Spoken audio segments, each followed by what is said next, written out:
सबका होगा और जीव हर तेरा है। अग्नि वायु जल और पृथ्वी नभ से बना तेरा शरीर, ना ये तेरा ना ये तुम इसके झूठे फेंक रहे होती। शून्य शरीर है स्थिर आत्मा केवल संबल है भगवान, चिंता है और शोक से मुक्त कवच से समझो सच्चा ज्ञान। अर्पण सब कुछ इसको को ईश्वर को वस्तु कर दे रे मतिमन, ओहो फिर पा जाएगा जीवन मुक्ति का आनंद। कर्म है अधिकार तेरा फल की इच्छा करता क्यों, लिप्सा लालच धन के हेतु तू बतला फिर मरता क्यों। धन्यवाद। के सामने हेमलता ने दोहों के रूप में श्री कृष्ण भगवान और गीता के ऊपर जो अपनी बात कही है वो बहुत ही सटीक बात है।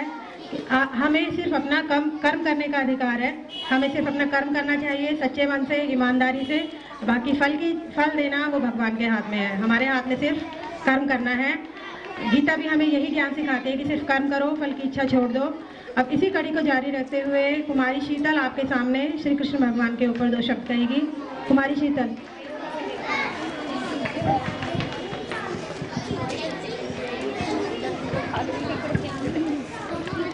आदरणीय अतिथिगण, प्रधानाचार्य जी एवं अध्यापक अध्यापिकाएं और मेरे प्यारे भाई बहनों, और आपको मेरा प्रणाम। मैं आपके सामने गीता के ऊपर 2 शब्द कहना चाहती हूँ। आशा है आप मेरी गलतियों पर ध्यान नहीं देंगे। भारतीय संस्कृति में माता पिता तथा गुरु को देवता के समान पूजनीय तथा आदरणीय स्थान प्राप्त है। इसलिए कहा भी गया है, मातृ देवो भव, पितृ देवो भव, आचार्य देवो भव। भारत के समस्त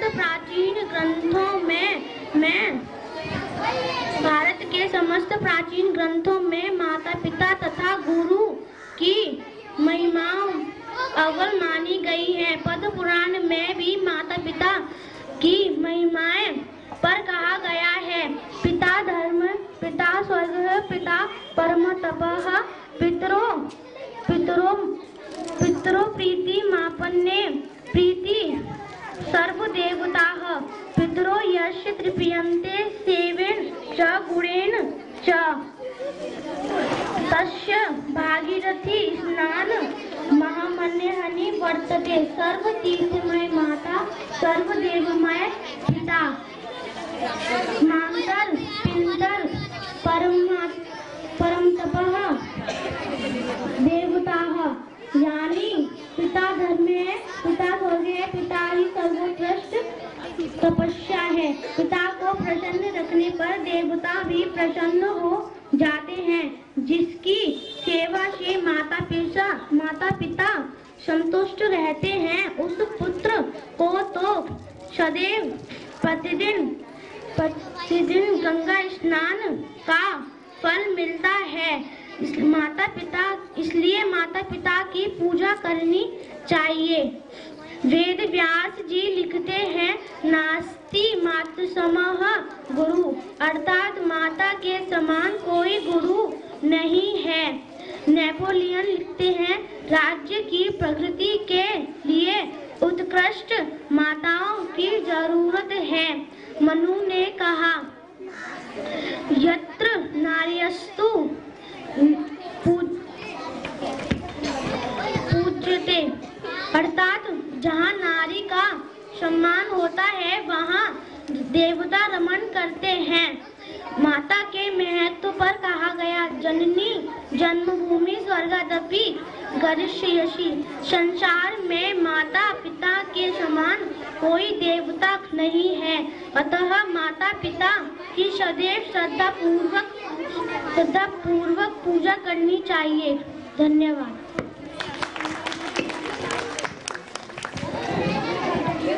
अब आपके सामने गीता ज्ञान को जारी रखते हुए कुमारी विशाखा गीता के ऊपर और श्री कृष्ण भगवान के ऊपर 2 शब्द कहेगी। कुमारी विशाखा। आदरणीय प्रधानाचार्य जी, आदरणीय अध्यक्ष महोदय, एवं सभी अतिथिगणों और मेरे प्रिय शिक्षकों और मेरे प्रिय सहपाठियों, आज मैं आप सभी के समक्ष गीता के बारे में कुछ कहना चाहती हूँ कि गीता भगवान श्री कृष्ण के मुख से निकली वाणी है, समस्त गीता का सार मैं कुछ वाक्य में बोल कर सुनाना चाहती हूँ। कृपया आप मेरी गलतियों पर ध्यान ना दें और मेरी गलतियों पर मुझे क्षमा करें। भगवान श्री कृष्ण कहते हैं कि मोह मनुष्य का सबसे बड़ा शत्रु है। मोह हावी होने पर मनुष्य का सभी ज्ञान लुप्त हो जाता है और आत्मा अजर अमर है। इसे ना कोई शस्त्र काट सकता है, ना आग जला सकती है, ना पानी गला सकता है और ना वायु सुखा सकती है। भगवान श्री कृष्ण कहते हैं कि जैसे मनुष्य वस्त्र फट जाने पर नए वस्त्र धारण करता है, वैसे ही आत्मा पुराने शरीर को त्याग कर नया शरीर धारण करती है और सुख दुख हानि जय पराजय का विचार त्याग कर कर्तव्य कर्म करो, इससे तुम्हें कोई पाप नहीं लगेगा। भगवान श्री कृष्ण कहते हैं कि अपने नित्य कर्म करो, क्योंकि कर्म ना करने की अपेक्षा कर्म करना श्रेष्ठ है। कर्म किए बिना तो शरीर का निर्वाह भी संभव नहीं है और भगवान ने तुम्हें केवल कर्म करने का अधिकार दिया है, फल का नहीं। फल की कामना ही दुख का मूल कारण है। भगवान श्री कृष्ण कहते हैं कि मन बहुत चंचल होता है, जो इसे बस में करता है वह परमात्मा का साक्षात्कार पाता है, अन्यथा बेलगाम घोड़ों के समान पतन के गर्त में ही डूबता है। भिन्न भिन्न देवी देवताओं की पूजा करने वाला मनुष्य आवागमन के चक्र में फंसता है, लेकिन निष्काम भाव से परमात्मा को पूजने वाला उसको ही प्राप्त होता है। भगवान श्री कृष्ण कहते हैं कि नरक के 3 द्वार हैं, काम, क्रोध और लोभ। इनसे आत्मा का पतन होता है, अतः इन तीनों को त्याग देना चाहिए और जो भी तू कर्म करता है उसमें हानि लाभ की आकांक्षा मत रख। सर्व कर्म भगवान को अर्पण कर दे, इसी से तुझे जीवन मुक्ति का आनंद प्राप्त होगा। भगवान श्री कृष्ण कहते हैं कि तू सर्व प्रकार से अब उस परमेश्वर की शरण में जा, जिसकी कृपा से ही तुझे परम शांति और परम धाम प्राप्त होता है। धन्यवाद।